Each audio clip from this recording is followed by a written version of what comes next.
Well, we are excited to be coming straight to where you are with the word from God. Wow. I am William. And I'm Liva Unde. My wife. Yes, I'm excited to have my husband here. He just arrived from United States where he had an outreach. Yeah. And he ministers in different states and in 11 churches there. And he informs us that there was revival, miracles, There were signs and wonders. I tell Wow. you, the prophet went to prophetic school and then went on ministering in different churches, Wow. just ministering the grace of Jesus. And the prophetic was grace. It was The pure people grace. in the United States, I believe they were truly blessed. And yesterday when he was coming in the flight, he tells us that God gave him an awesome revelation on prosperity. And last night he ministered that word on prosperity. Praise and God. just share with the viewers Praise the Lord. the mind of God towards prosperity. Yeah. The thing is, when God revealed to me concerning prosperity and the questions that I also had on the prosperity side, we have. I remember we grew up in a church that they were sowing and reaping and tithing and all the things, all the good works that should be done. Not that may be done, that should be done. And we grew up in that church, and the next thing we're seeing prosperity. We were living in prosperity from the word go. We're living in prosperity.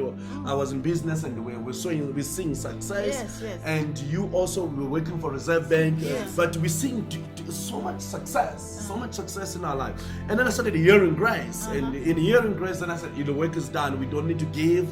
We don't need to do anything. The work is finished. And then in that time, if you remember very well, we really went poor. We really went poor. Until I had to ask God, I said, Lord, show me that what we supposed to do with this prosperity. And then God revealed to me something that He also revealed to me in the plane, because in the plane He told me that He wants the church to be rich. That's why Jesus Christ died on the cross. So God wants the body of Christ to be rich. Yes, yes. He wants us to walk in divine prosperity. That is awesome.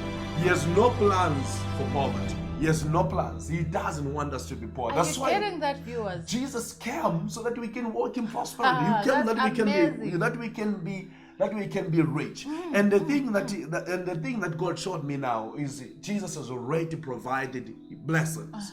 He has already provided healing.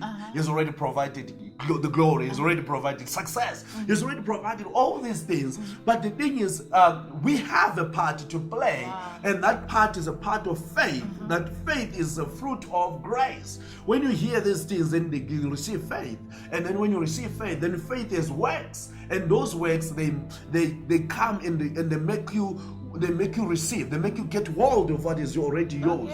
So that's the thing. Faith doesn't start the work. Faith it works on the finished work. So now this is the thing. Healing is already provided. It came by the stripes.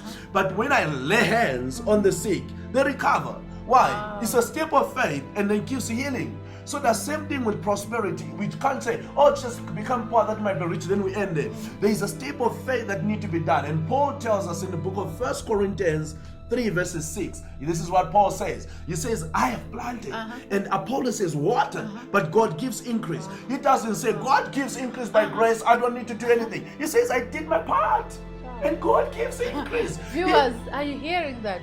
Paul did his part. He did his part. He said, I planted and Apollos watered, but God gives increase. Increase comes by grace. But we did our part of faith to receive the increase that is freely given by grace. And Paul himself in the book of 1 Corinthians of 1 Corinthians 9 verse 9, he tells us on giving that we need to give to the teachers of the gospel, we need to give to the preaching of the gospel, we need to give to the poor. So he tells us these things. So these things are there, and it's like laying on of hands. Laying on of hands doesn't give healing, but it makes someone receive healing. It administers. I love that. Awesome. So it administers the healing, and also giving doesn't give prosperity, but it makes us receive what is really giving. So God has already given, and I tell you, that's why in the book of 2 Corinthians 8 verses 1, Paul explains on the church of Macedonia that has experienced grace, that their grace, it overflows in giving, that they give because of grace. So we have a part to play, but this part is a part of faith, and the faith is a product of grace, of hearing the word of grace. So that's the thing that happens with this thing. So in other words, you are saying, when I take a step of faith, there is grace available there. There is grace available. Just explain to the viewers. All right. That's why in the book of 2 Corinthians 9 verse 7, Paul says God loves a cheerful giver. He loves a cheerful giver. He says he can't do without a cheerful giver. Sure. Someone needs to break out into this thing one time. It's there. It's our part that we play. That's why in the book of 2 Corinthians 9 verses 6, Paul speaks about sowing. Wow. That we need to be liberal in sowing. That we need to sow, and in our sowing is like laying on of hands. Yes. Our sowing it makes us receive our prosperity. Our giving makes us receive our prosperity. Church, it is there. God wants us to walk in it. That's why in the book of 1 Timothy 6 verses 17, Paul says, charge them that are rich, that they distribute, that they give, that they be willing to partner to give towards a good work.